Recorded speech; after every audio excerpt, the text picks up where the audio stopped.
A very blessed evening to all of you, my dear sisters and brothers in Christ. Welcome to this monthly session on learning the Word of God. We are in the School of the Holy Spirit, and it is the Holy Spirit who teaches us each time we come together to study the Word of God. So I request Sister Mary to go ahead with the opening prayer. Praise God. Thank you, Jesus. In the name of the Father, and In the name of the of the Son, Father, and of the Spirit. Amen. Holy Spirit.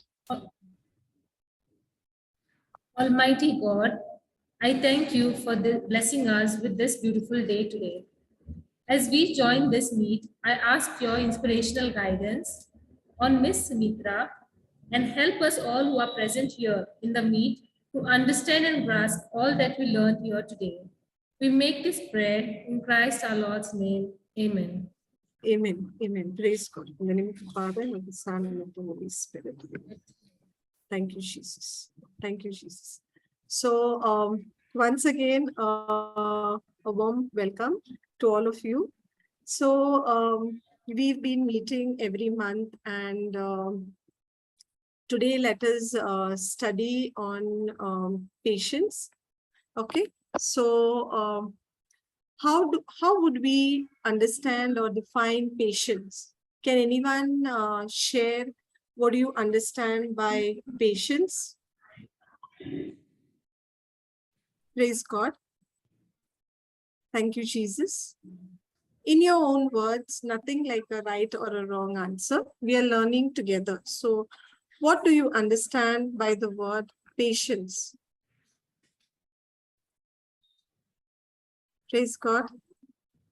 Sister Fedora? Yes, sister. For example, you're waiting and somebody is coming against you. You're just patient with them. You're not reacting as quickly as you have to. That's an example of patience. I don't know the definition of patience. No problem. So you are holding on irrespective of what the circumstances is what you're trying to say. Yes.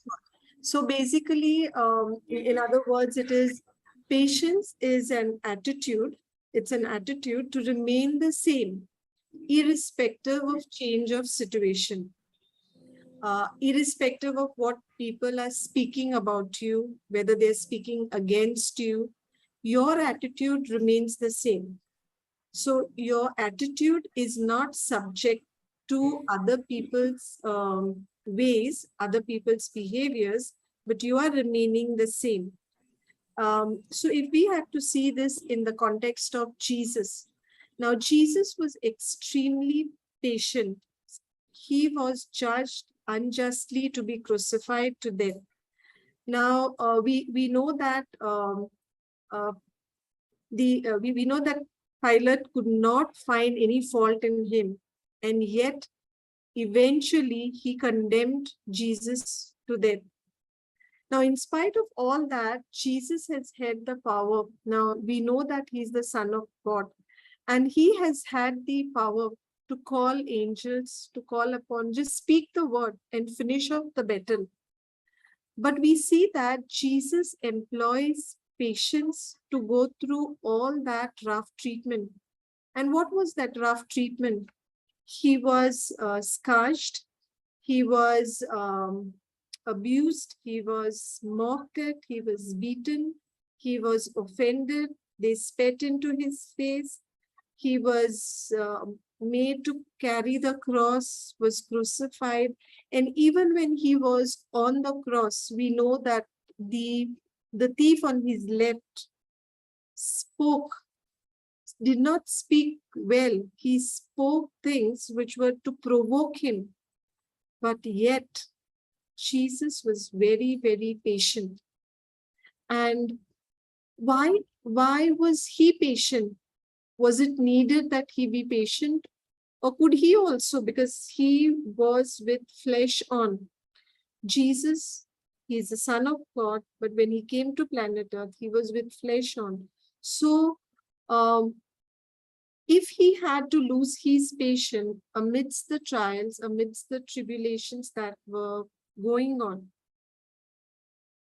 Could he have got the same result that he accomplished? No. Praise God.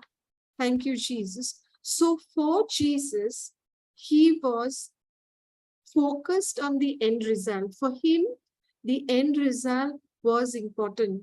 And what was the end result? What was the focus that he had set himself upon?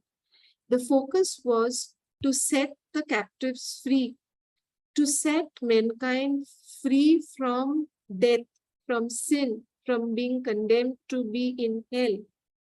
Now, when he knew that his dying on the cross would release the captives, would set us free from sin, the dominion that sin had over mankind because of Adam's disobedience, when all of that was in front of him, his focus allowed him to be patient. If not, if he was not focused on the end result, he too could have taken any reckless decision. He could have denied going through the cross. He could have spoken things which were not supposed to be spoken, because he was meted out with so much of cruelty, so much of hostility, so much was meted unto him in terms of pain, in terms of the arrogance of the people who were taking him to be crucified, mocking at him. But we know that amidst all of that, Jesus did not lose his patience because he was focused on the end result. So when we know where we want to go, when we know what is it that we desire, that is when we will remain focused. And when we are focused on what we desire, that's when patience is going to be helping us to continue to remain focused. Praise God. Thank you, Jesus. So whilst we wait in patience, sometimes it may seem like, oh, patient means you sit there doing nothing. You just have to keep quiet. Actually, my dear sisters and brothers in Christ, being patient does not mean you're doing nothing. Being patient is a waiting time wherein you are not actually doing too many things simultaneously. But the one most important thing that is required to be done is to bring every negative thought into captivity. It's only when we bring every negative thought into captivity that we are able to wait, because we know that for every process there is seed, there is time, and there is harvest. So whenever we sow the seed, till the time we get the harvest, there is a time span. A time span has to elapse. So during this time span, what is required is we wait patiently for what we hope to be the harvest. So patience is something which grows in times of trial. So Jesus was patient, and what was his trial? His trial was that of going to death, going to the cross to die a death which was not due to him, but he went there because he served as a substitute. Jesus was the substitute in place of me. Jesus was the substitute in place of you. So he was the substitute who was to go there so that you and I are set free from the grip of sin and death. Praise God. Thank you, Jesus. So when we are in the time of trial, that is when patience grows. So that means our faith is being tested, and when the faith is tested, it produces patience. And when we remain in patience, patience is what discourages the devil. It confuses the devil, because what is he doing all the time? The devil is only bringing lies, and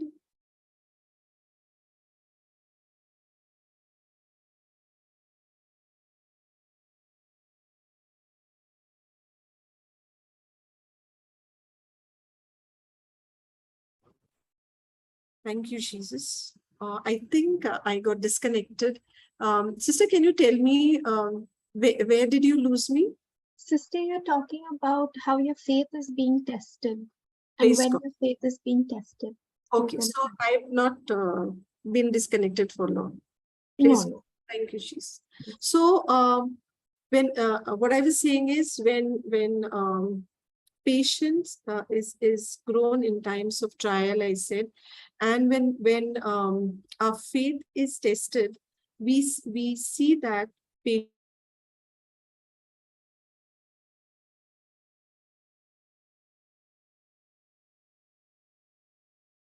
so that we become impatient. The moment we become impatient, we will do something that will cause us to lose track of our focus. Say, for example, let us consider a situation that, you're working in a company. Say, for example, Sister Fedora, you are working for a company and you are meted with a lot of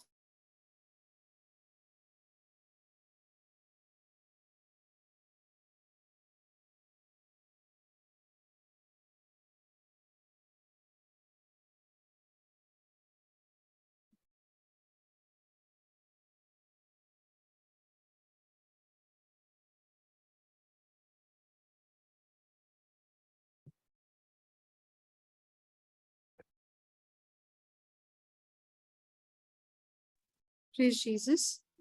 Praise Jesus. Is that Sister, okay? you were giving Am I,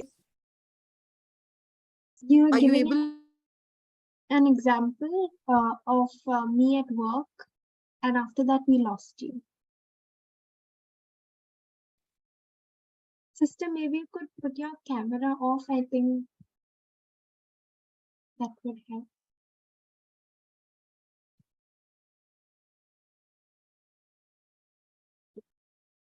Praise God. So say, okay, sister. Yeah, I think that'll be better. That is better because the bandwidth is a bit low. So now it is okay, right? You can hear me, right? Yes, sister, we can hear you loud and clear. Please. Hello? Hello, sister. Praise Jesus. We can hear you.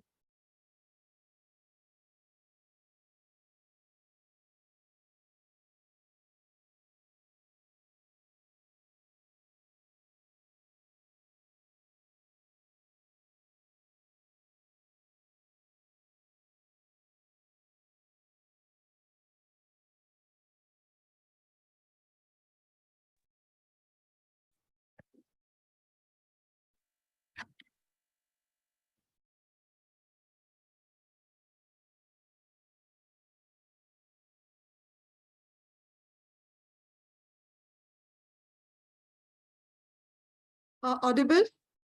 Now audible, praise Jesus, sister. Yes.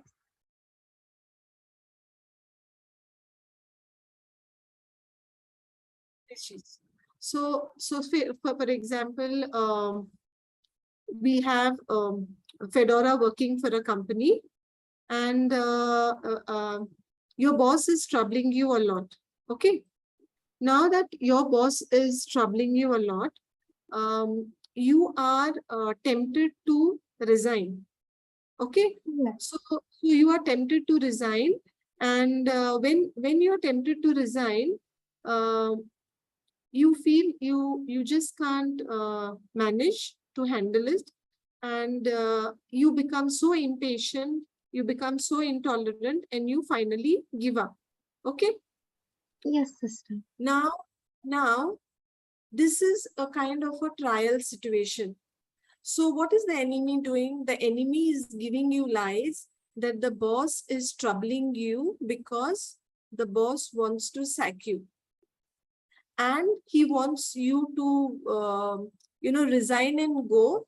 And the enemy is keeping on injecting the lies that you become so impatient that you resign on your own. So rather than the boss asking you to leave, you fall a prey to the lies of the enemy that the boss is going to put you out of the company and ask you to resign or sever your services. So you beforehand only you resign and you think that that's the best thing to do. But actually what the enemy has done is the enemy has successfully injected lies and has made you to believe that you are no longer wanted by the company. Now, why I'm sharing this example is because I know of a sister who had been working, and the person was trying to put in so much of pressure. They were showing to the colleague that they're not happy. They're not happy with the colleague. They try to put this colleague on performance improvement, even though she was meeting all the targets. So what happens is she got demoralized. She got demoralized and she resigned. So did the enemy, did the devil succeed in giving the lies to this girl and making her impatient and go and resign herself? Yes. Yeah. So we need to know. Sister, can you go to Colossians 3 and read 22 to 24 onwards? Yes, sister.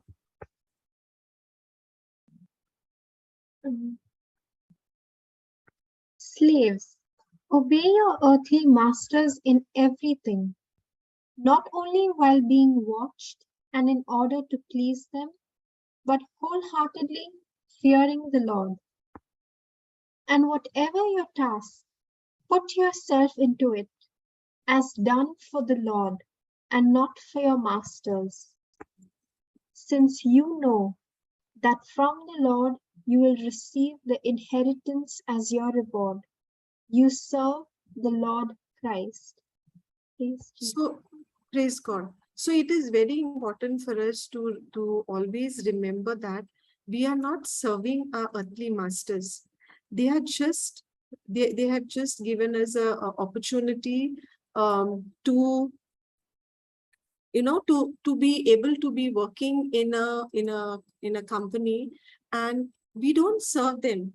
But many a times the enemy makes us believe, see, that uh, they're not acknowledging your work.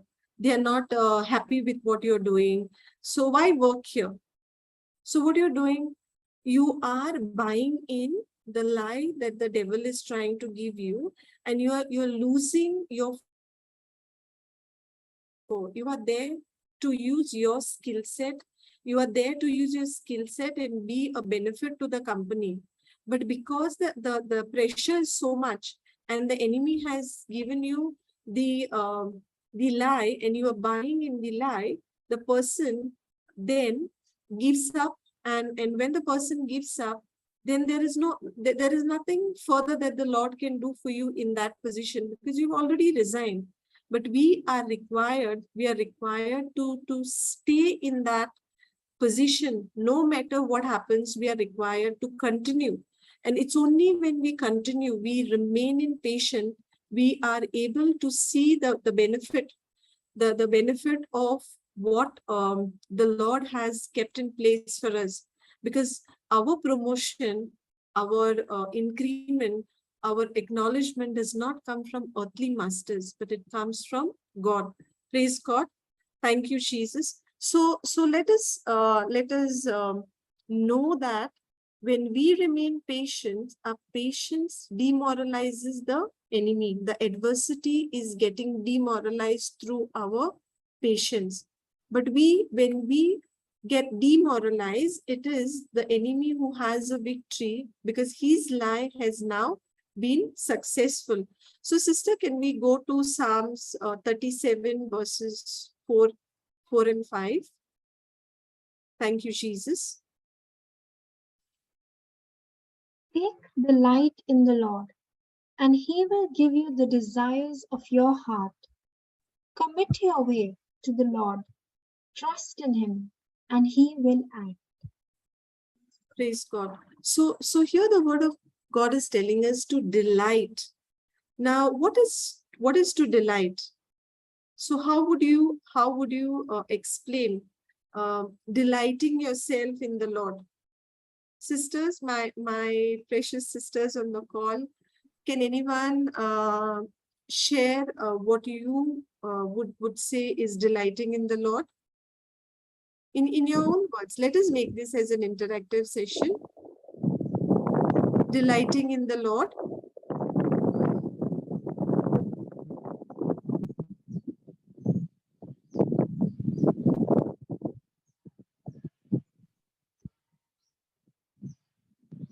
Okay, I'm unable to hear from anyone. How would we say that we are delighting in the Lord? Through personal Thank you, Jesus. prayer, through personal prayer, because that brings through personal prayer, sister. Okay, what else? So is my personal prayer driven by my love, my extreme love and passion for the Lord? Could we Yes. say it that way? Yes, yes. I have my personal prayer time, and it is the time that I am communicating with the Word, with Jesus, and I'm doing that because I have this extreme love and extreme passion for the Lord. And when I delight in the Lord in that manner, the Word of God tells us that He will give us the desires of our heart.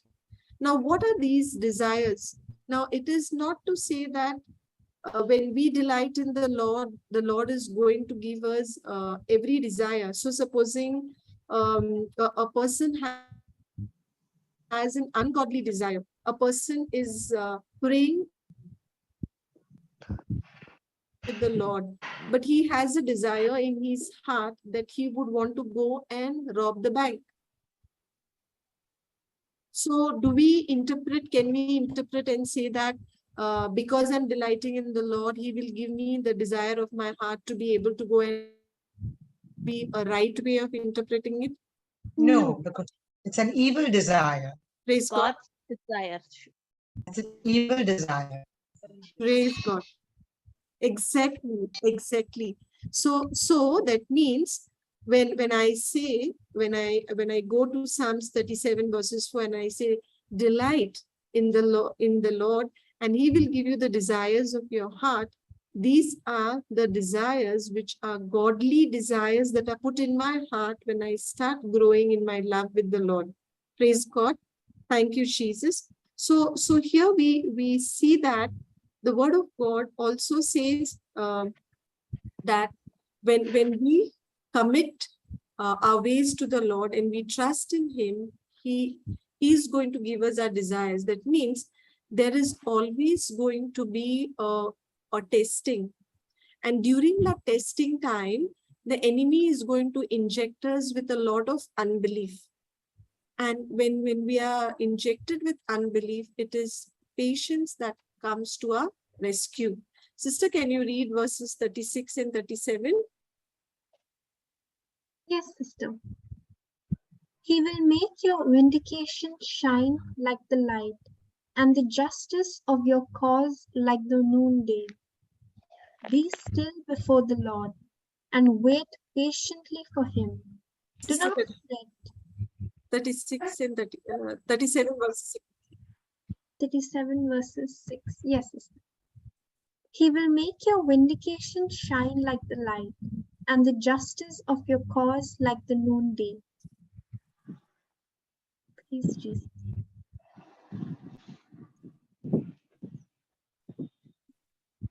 Praise God. Just scroll down, sister. Scroll down.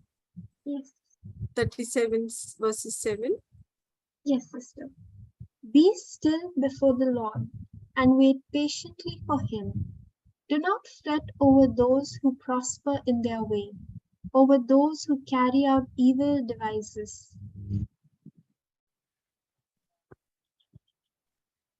Praise Jesus.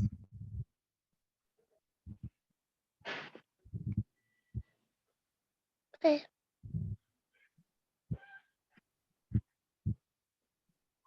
History is not short. Jesus. Thank Thank you, Jesus. Sister? Am I audible? No, sister, we couldn't hear you for a minute.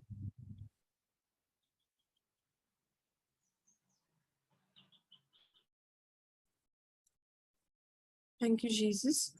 Thank you, Jesus. Thank you, Jesus. Okay, praise God.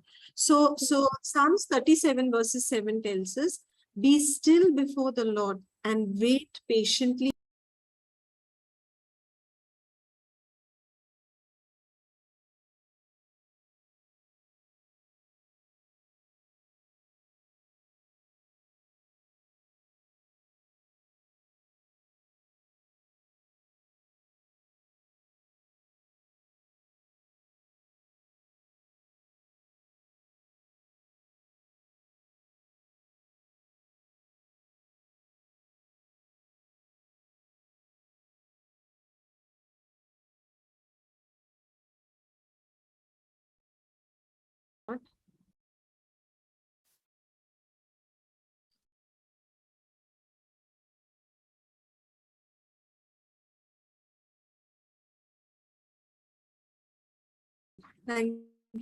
Thank you, Jesus. Thank you, Jesus. Praise God. Praise God. Sister, you are explaining verse 7 to us. This verse?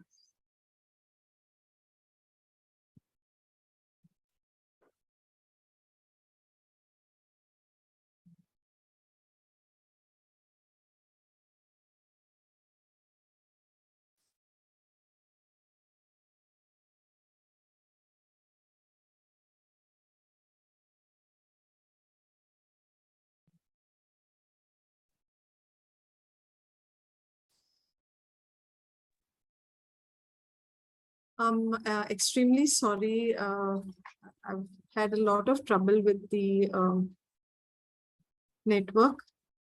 Am I audible now? Now, yes. Now, yes. Praise God. Thank you, Jesus. Thank Praise you. to Jesus. Sister Piedad, am I audible? Yes, yes. Now you're audible, sister. Yes, yes, you Thank are you, audible. Jesus.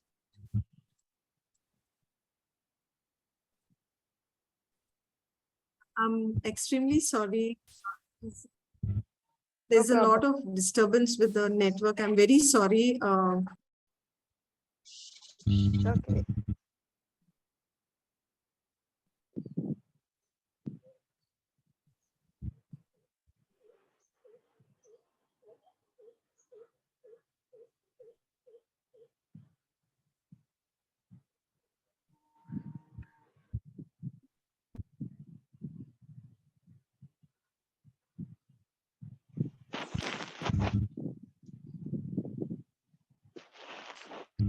Our Father, we thank you. Praise God. Thank you, Jesus. Thank you, Jesus. Thank you, Jesus. Praise God. Thank you, Jesus. Praise. Thank you, Jesus.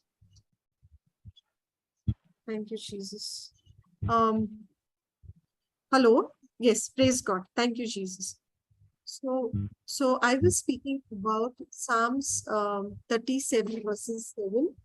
Now Psalms 37 verses 7 says, be still before the Lord and wait patiently for him. Now, many a times it so happens that, I have known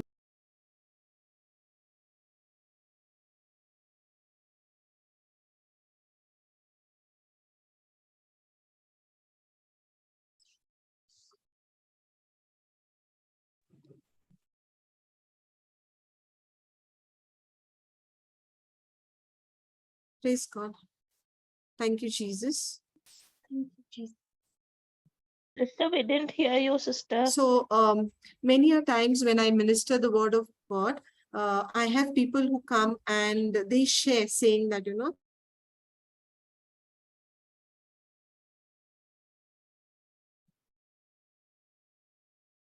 Sister, you're audible now? cannot hear me. Now we can hear you, sister. Praise God. Sisters, sometimes Okay. we are hearing you. Okay. So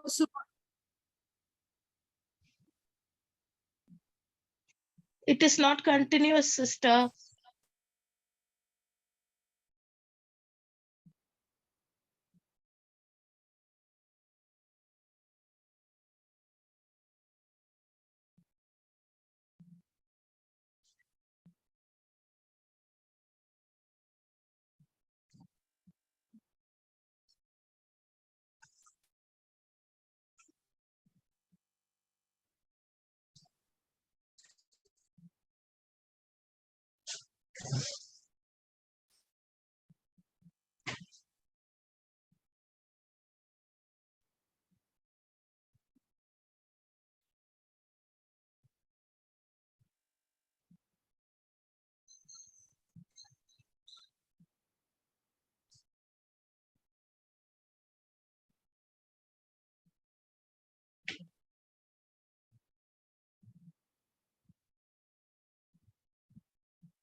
Praise Jesus.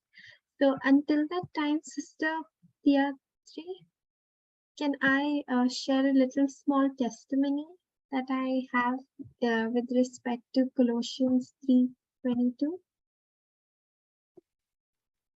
onward?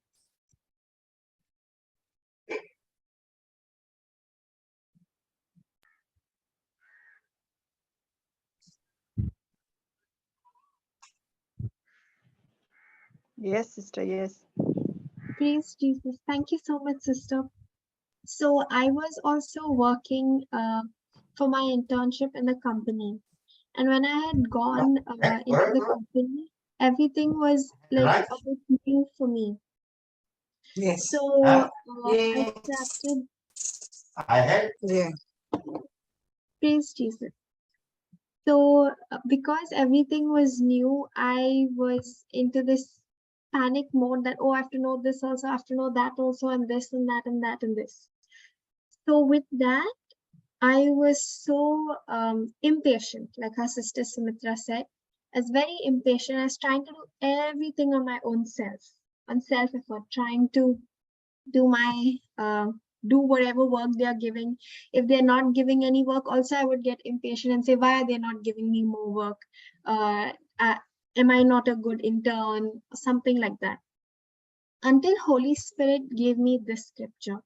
And he said, slaves, obey your earthly masters in everything, not only while being watched and in order to please them, but wholeheartedly and fearing the Lord. Verse 24 says, since you know that from the Lord you will receive the inheritance as your reward, you serve the Lord Christ. So when Holy Spirit showed me this scripture, it was so amazing that I realized that I was trying to serve my directors, my managers, and all those who are above my ranks. Why? So that I can be in their good books. So that, I can show that I'm the good intern over them. But the truth is, I'm not serving them. I'm serving the Lord Jesus Christ. And when I said, sorry, Jesus, I will stop doing everything on my own effort. I will trust you now because I serve you.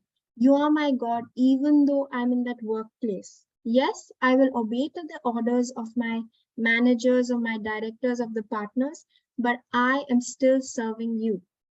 So when I made that small little prayer, initially for 1 month, that was in the workplace, sometimes you wouldn't get work.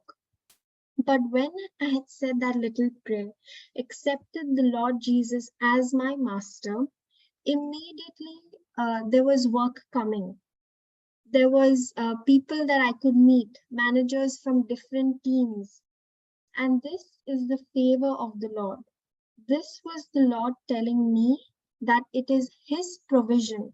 When we work for a master, that is Lord Jesus Christ, He gives us his provision. Whatever I require to do the job, he is giving me. So this was what I learned practically. Like, for example, when I'm on a job, it is my senior, the company's job to provide me with the resources.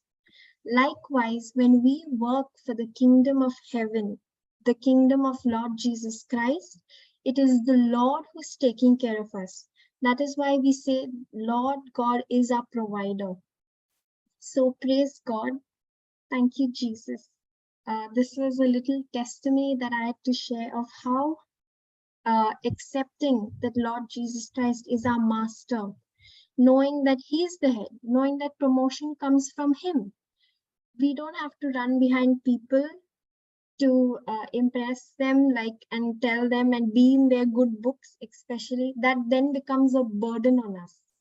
But we are the children of Lord Jesus Christ, and he loves us so much.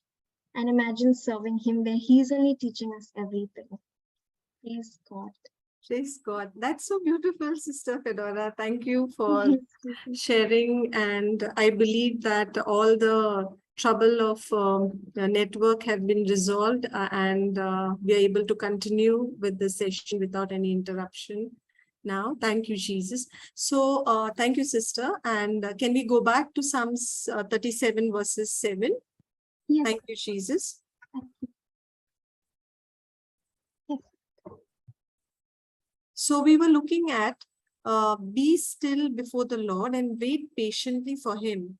Do not fret over those who prosper in their way, over those who carry out evil devices. Many a times, now this especially happens when it comes to workplaces. We see that one person may be working very honestly, doing all the due diligence to the job, not missing out on anything. Everything is done to the T.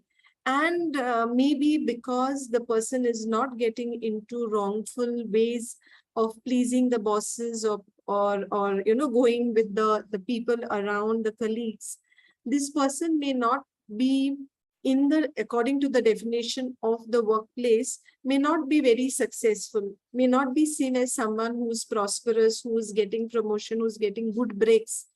But there may be another person who's not coming regularly to work, who's not coming on time, not punctual at workplace, is not doing the work properly, but uses this things about talking about other people at their back, going and complaining to the manager. And this person who's very honest may see that out of dishonesty, out of speaking evil, out of doing wrong things, yet the other person is very prosperous. The other person is getting a promotion every year. The other person is getting good breaks every year. So all of this can lead a person to think that when you are, getting troubled, you're getting troubled over the wicked ways of the people, giving them prosperity. Now, in that kind of a situation, and this is not uncommon, this is very, very common. You keep aside workplace, even when it comes to the society, you may have people who are employing wrong ways, who are acquiring another person's property by unlawful means.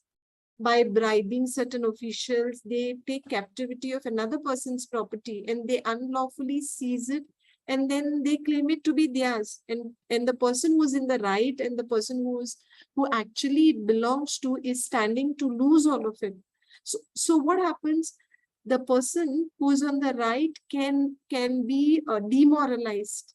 But the Lord is telling us, be still, be at rest before the Lord and wait patiently for him. This particular psalm is so very profound.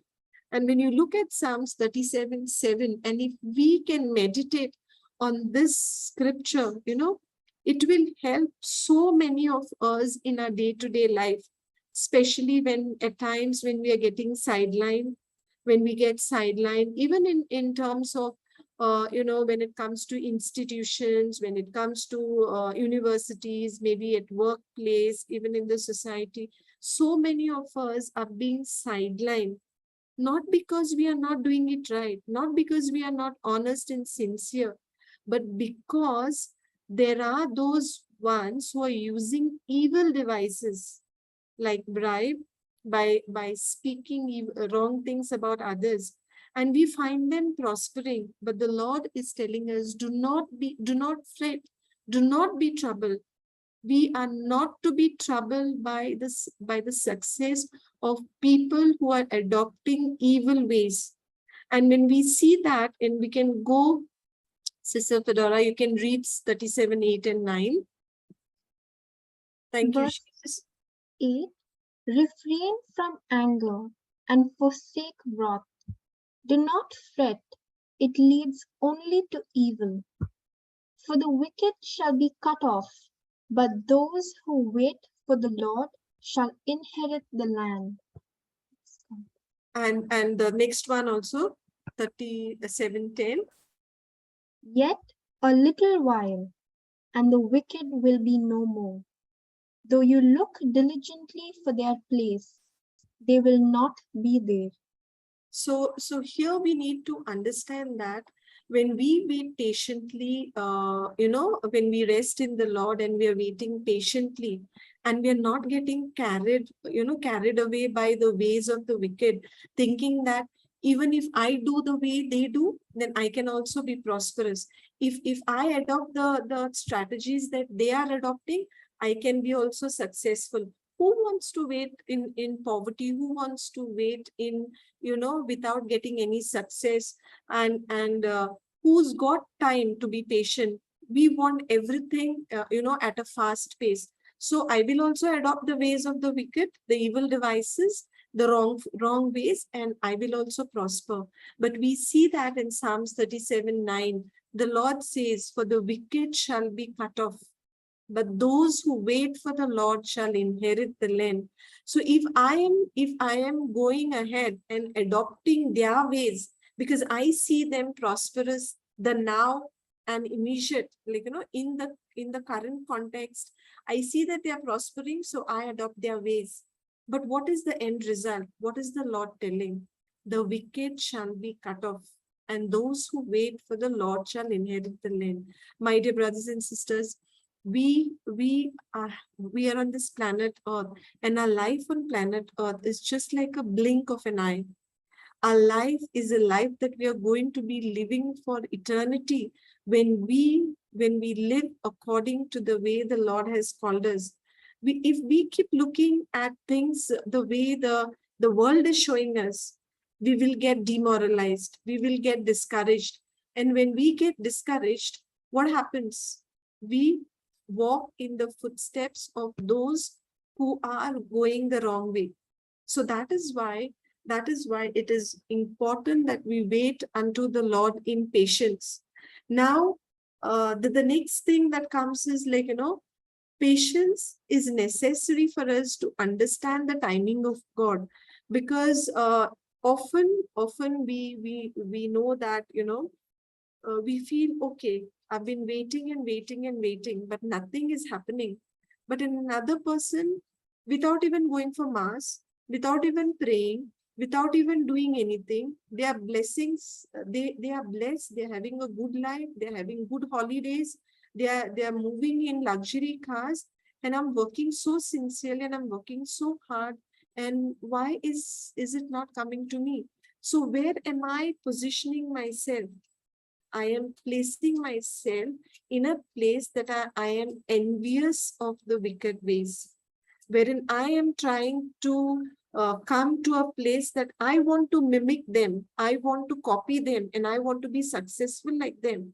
But I need to understand that it is not that they are being prosperous and they will remain prosperous always. It is just a matter of, God being very kind in dealing with us. So with those who are leading wrongful lives, with those who are living a life of wrong ways, God is patient. We know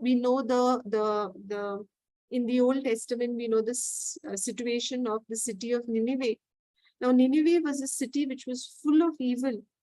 It was so much evil that God had decided to even destroy the city.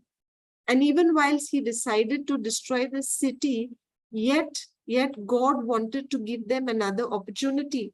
So God decides to send the prophet Jonah to them, and he sends him with a message. Initially, we know that he does not agree. He goes to Tarshish, and then the episode of being in the fish, in the belly of the fish. And eventually, when he goes to the city of Nineveh with the message that God sends him with, what happens? Sister, can we go to Jonah chapter 3, verses 2 to 3, 2 to 5? Jonah 3, verses 2 to 5. You can read all of them. Yes, sister. Get up, go to Nineveh, that great city, and proclaim to it the message that I tell you. So Jonah set out and went to Nineveh, according to the word of the Lord. Now Nineveh was an exceedingly large city, a 3 days' walk across. Jonah began to go into the city, going a day's walk, and he cried out, 40 days more, and Nineveh shall be overthrown. And the people of Nineveh believed God. They proclaimed a fast, and everyone, great and small, put on sackcloth. So we see here that when the message was sent to the city of Nineveh, they came to the place that they repented.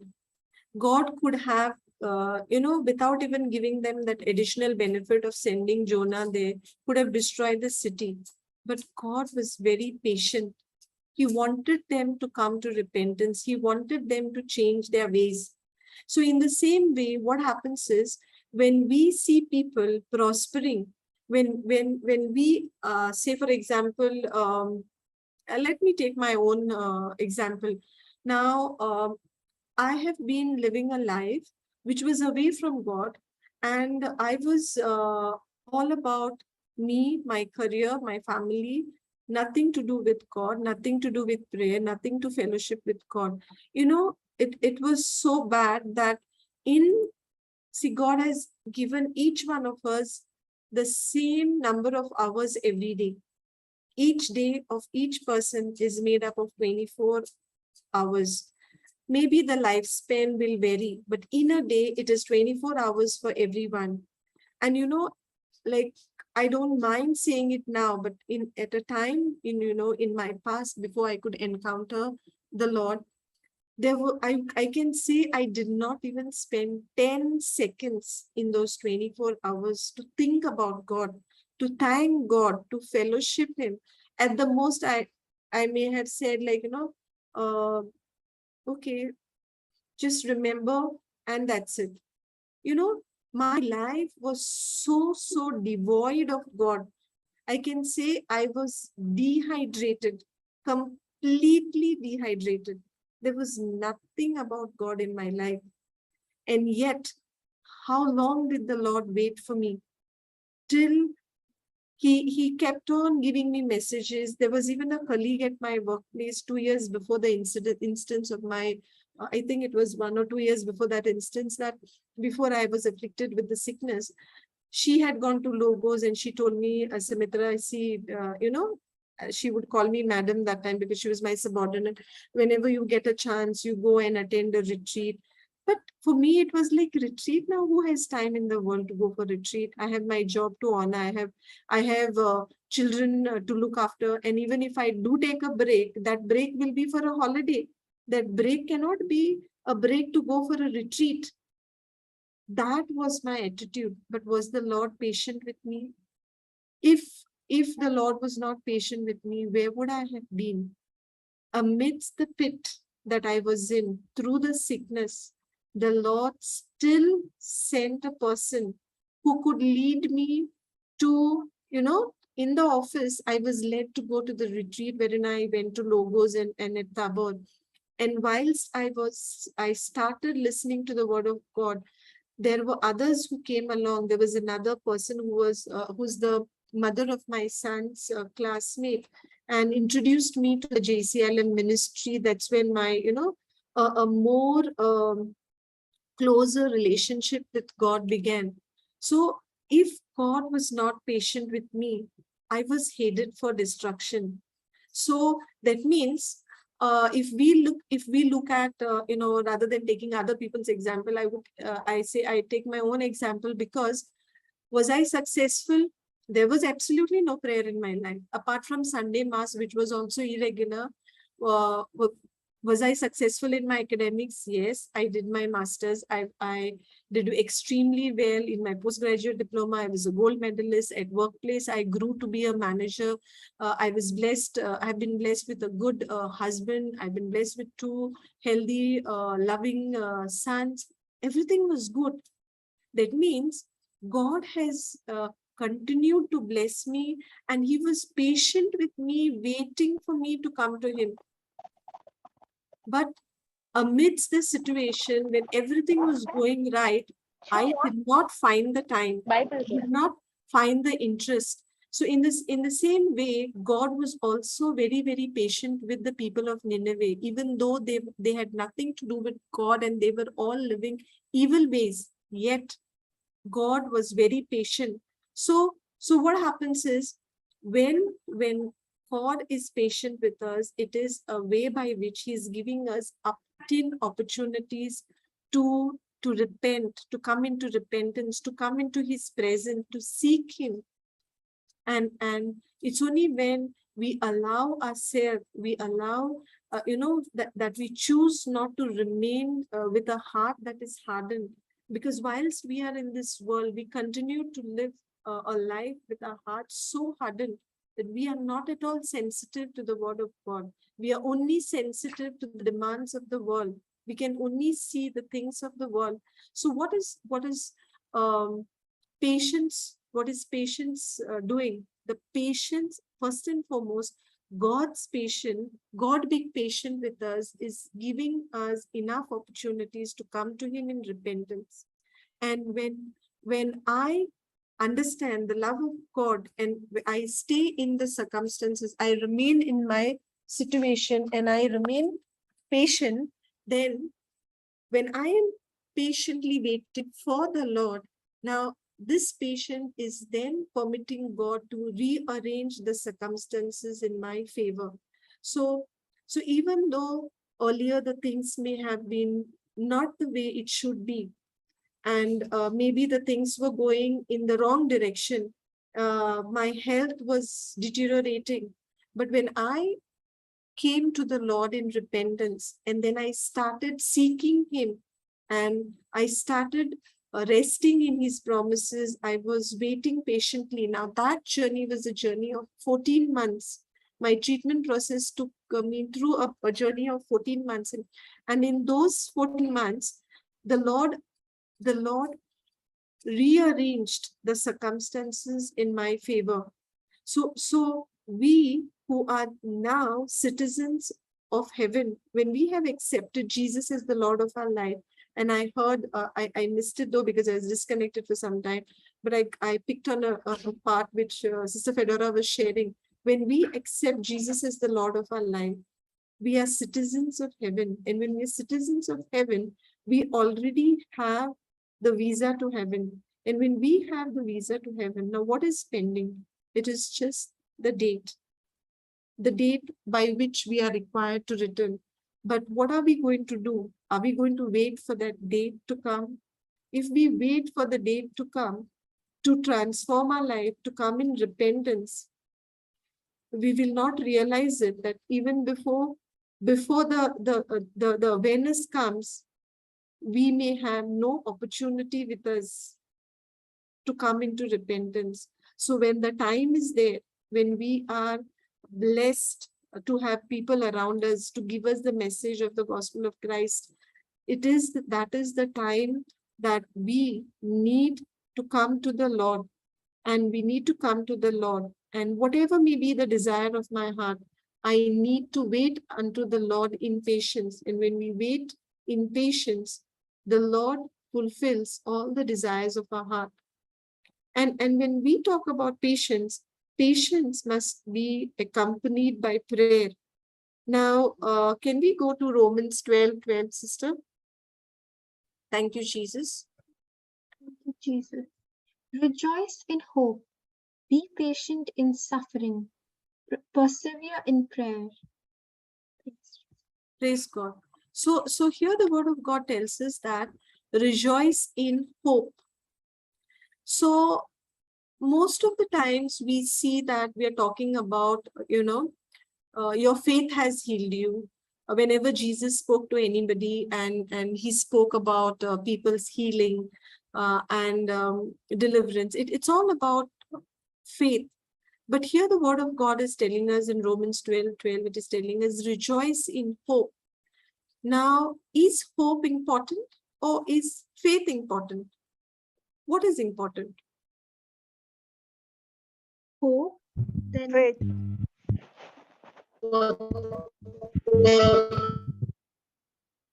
What is important for us? Do we need faith or do we need hope? We need both. The question is a little tricky. Or do we need both? Did someone say we need both? We need both, but faith is more important. Praise God.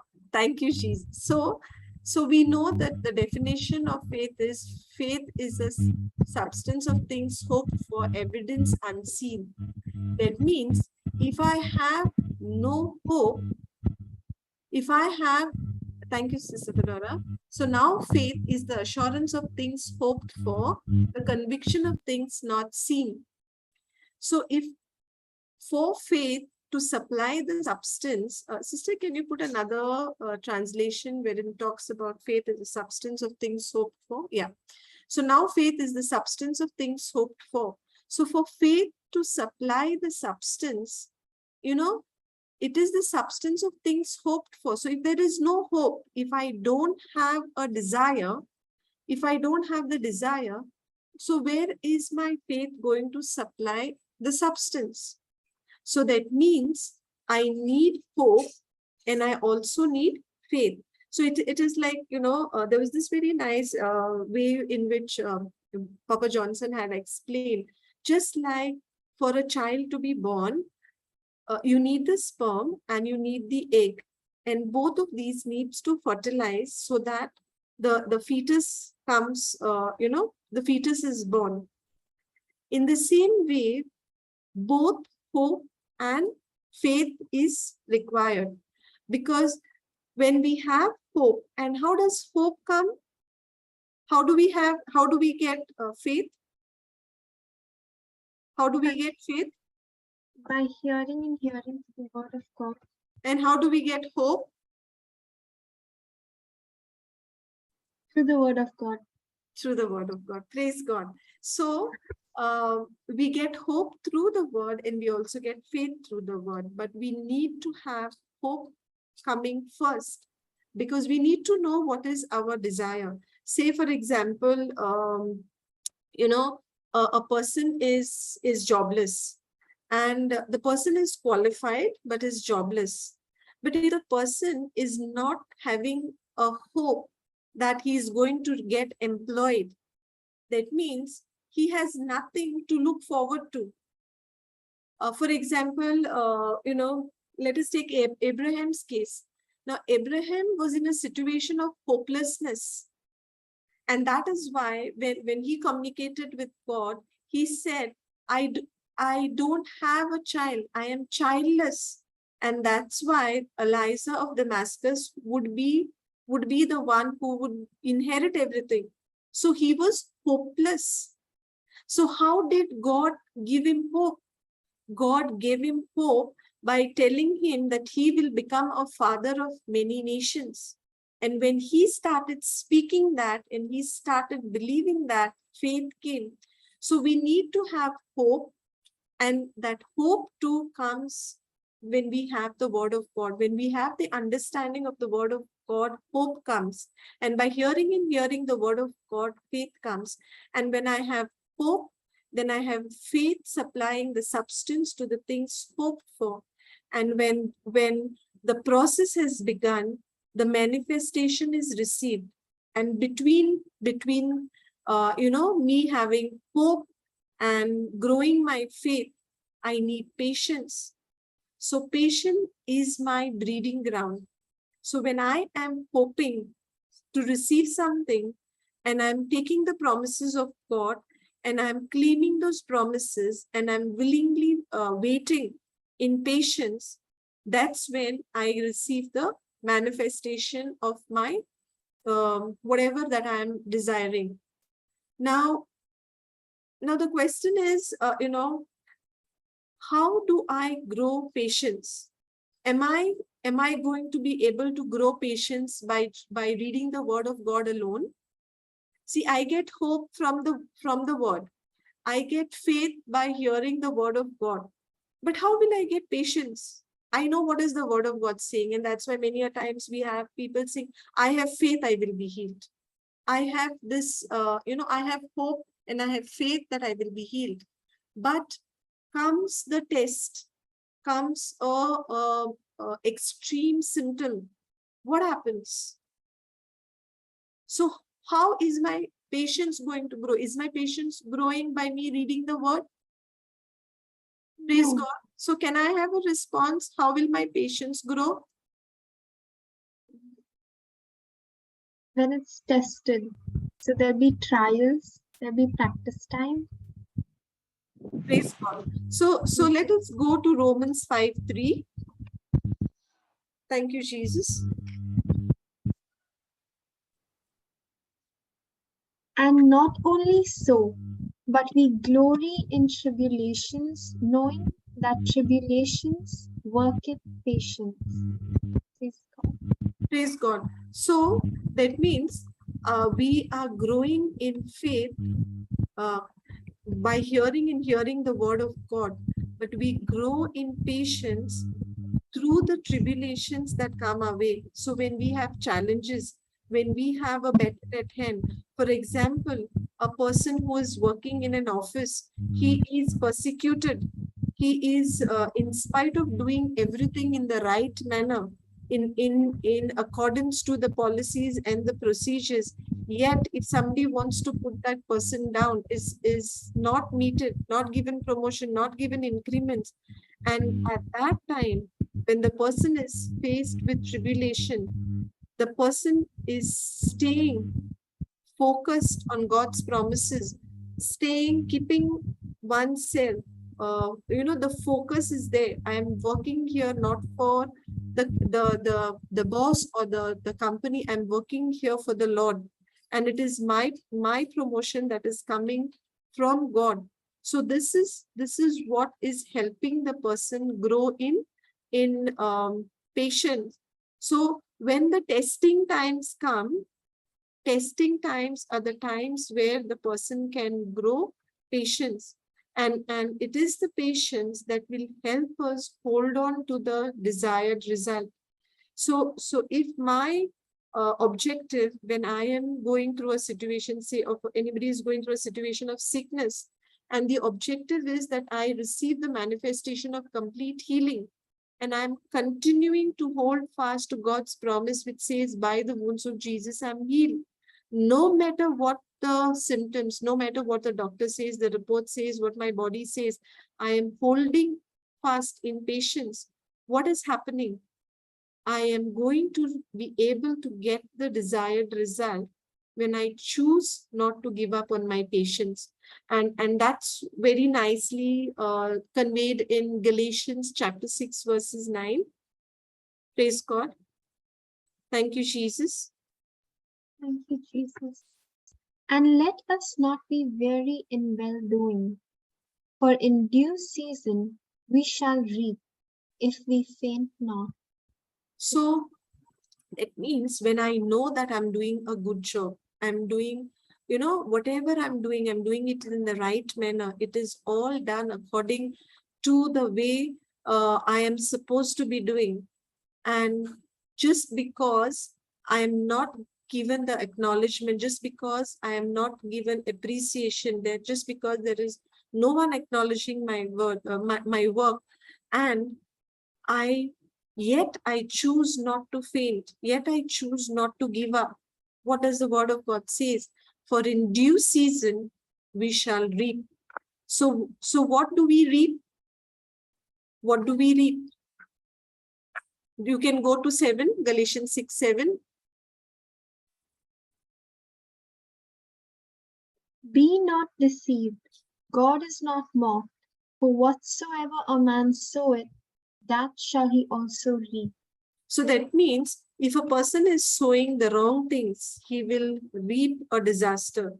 But if the person is doing the right things, if a person is following according to what he's supposed to do in the right manner, that means in due season, we shall reap. We shall reap goodness. We shall reap success. So it is here that the Lord is telling us that let us not be weary. And how will we be not weary? We will not be weary when we know that our focus is on what God has promised. And when I am focused, I choose to remain patient. So it is, in other words, patience is refusing to accept the present situation as permanent. So what could be my present situation? My present situation is I am not appreciated. My present situation, for example, I'll give my case. For 8 years that I was working for the company, I didn't get up. I was doing a good job. I always said, man does not live by bread alone, but by every word that comes from the mouth of God. I was not reading the Bible. I was not praying, but I knew this one scripture. Man does not live by bread alone, but by every word that comes from the mouth of God. But was I having joy? Was I patient? No, I would say the scripture. I would say the scripture, but at that point in time, because I did not have the understanding of the word of God, eventually what happened was I began to look at the situation, that my present situation began to look like something which was permanent.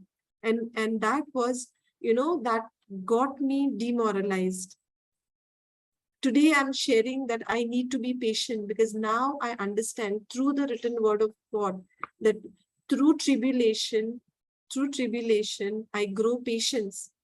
But I did not grow my patience through the tribulation. What I did was I faced it and I fought it by my willpower. I had a lot of willpower. So what I did was I said, no matter what you all do, you all don't give me promotion, I don't care, but I will do only what is right. I will do only what I know is the right thing to do.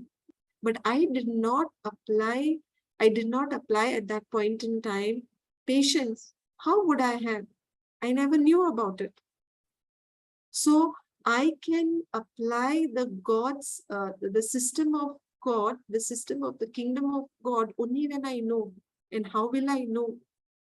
Unless it is told to me, unless it is preached to me, unless I spend time and receive the truth, how will I know?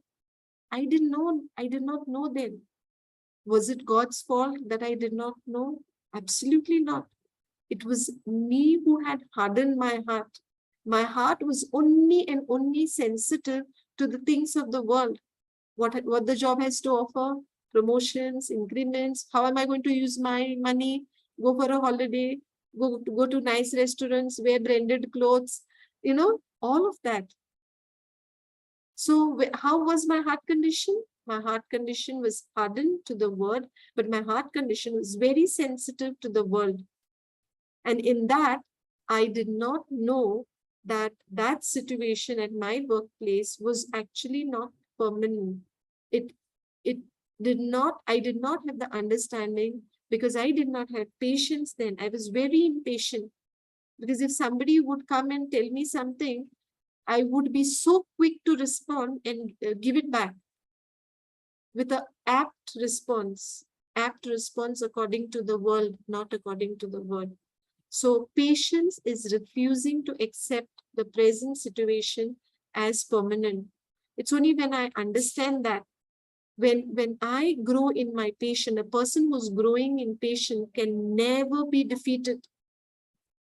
Patience is so very important. And the more and more a person learns learns to develop patience, teaches the mind, the persons begin to see the miracle in the imagination, makes an imagination of what the person wants to do and the person wants to receive from God. You make an imagination, speak the word of God, build up your faith, remain in patience. As the trial comes, build up patience. It's only then that we are sure, 100% sure to be victorious. We have these classic examples. We know that Abraham, we call him the father of faith. But what happened even in his case? Did he lose his patience? When he was given the promise and Sarah, his wife, was not able to see the child that God had promised them, what does she do? She loses her patience. She convinces Abraham to go to her maid servant Hagar and give her a child. So Sarah, losing her patience about the promise that was given to them, to Abraham, leads to Abraham having Ishmael. And we know that created its own complication, that Abraham had to send away Hagar and Ishmael.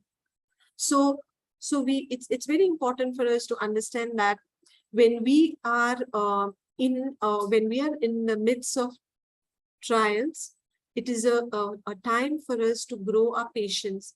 And when we do not quit, it is the Spirit of God that helps us to grow our patience. And at every time, at every moment, when we lose our patience, when we become impatient, it is at that point in time when we lose our patience, when we get impatient, we are headed for a disaster. So that's pretty much I wanted to share about patience today. I'm sorry that, in the beginning, we really struggled, with so much of interruption that went on. But I thank God that we could continue, and thank you, Sister Fedora, for, sharing with your testimony at a time that I was not able to remain connected in the class. So if we need to summarize this, it's about faith. It's basically when I look at my faith working for me, I need to employ patience, and patience is only going to grow amidst trials. I cannot get patience sitting in a classroom. Even if I attend 1,000 Bible classes, I know the word of God inside out. I have memorized all the scriptures in the area that I want victory. I cannot say that I have grown patience. My patience will grow only amidst trial, only amidst the tribulations. It's then that when I refuse to quit, and I keep rejoicing, I keep praying, and I remain focused, that patience and faith together, put together, will give me the manifestation that I'm hoping for. So that's all I have to share for today. Praise God. Thank you, Jesus. So do we have any questions from the participants? Thank you, Jesus. Praise God. Sister Nancy, do you have something to share? Praise God. Thank you, Jesus. Do you want to share something, sister? I think you're mute, sister. Just unmute yourself. We cannot hear you. Nothing special. Okay, praise God. I'd just like to share that in the last class we had the sister Nija, we had a request from Sister Nija, and we made a prayer of agreement for her, a faith prayer of agreement. And I'm happy to say that this special sister is healed, and she'll be joining us in the next class and sharing her testimony. She's unable to join us today. So all thanks and praise to God that when we believe, we receive. Thank you, Jesus. So anybody has any questions or requests for today? Any request? Sister Lolita, do you have anything to share? Praise God. Thank you, Jesus.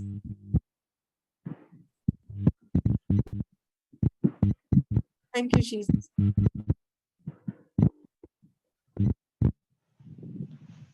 So if we do not have any questions or any request, then I request Sister, is somebody scheduled to say the closing Thanksgiving prayer? Yes, yes. Sister Praise Mary, this group will be. Father, Son, and of the Holy Spirit. And of the Son and the Holy Spirit. Amen. Dear Lord, as we are enlightened by your holy word and understanding about patience, we ask you to send your Holy Spirit upon us to guide us so that we may be witnesses to your good will. We make this prayer to Christ our Lord. Amen. Amen. Amen. Thank you, Jesus. In the name of the Father and of the Son and of the Holy Spirit. Thank you, Jesus. So all of us have the Holy Spirit given to us, and the Holy Spirit is a spirit who comes and lives in us, because the Word of God tells us that we are the temple of the Holy Spirit. We are given the Holy Spirit through our baptism. We've received the Holy Spirit through our baptism, and this Spirit of God is with us to stay. And may we fellowship with the Spirit of God, allow the Spirit of God to be our guide, be our counsel, so that, the Holy Spirit convicts us in areas where we need to make the correction, because the Holy Spirit does not condemn us. The Holy Spirit always convicts us. And thank you, Sister Fedora, because the Word of God here shows us that in 1 Corinthians 6:19, do you not know that your body is a temple of the Holy Spirit within you, which you have from God, and that you are not your own? So all of us have the Holy Spirit. So let us take time every day to fellowship with the Holy Spirit that has been given to us through our baptism. And as we fellowship with the Holy Spirit, allowing the Holy Spirit to be a counselor, to be a comforter, to be a guide, and our advocate. He is the one who's teaching us about the Word, because the Word has been written through the inspiration from the Holy Spirit. Of course, men have written, but it is through the inspiration from the Holy Spirit. And it is it's only through the Holy Spirit that we can say Jesus is Lord. If not for the Spirit of God, nobody. Thank you, Sister. All scripture is inspired by God and is useful for teaching, for reproof, correction, and for training in righteousness. And it is the Holy Spirit through whom we can call Jesus its Lord. So it is not by our own willpower or our motivation or our decision that we say Jesus is Lord. It's only when we fellowship with the Holy Spirit. It is the Spirit of God who teaches us that Jesus is Lord. So thank you, all precious sisters and brothers on the call. Thank you for joining in, and I look forward to meeting again next month for another session. Thank you, Jesus. Thank you, Jesus. Praise Thank you, Sister Mary, for the prayers, and thank you, Sister Fedora, for joining and helping us to continue with this class today. Thank you, everyone, for joining. Thank you. Thank you. Thank you. Jesus. Thank you. Thank you, Sister Simi.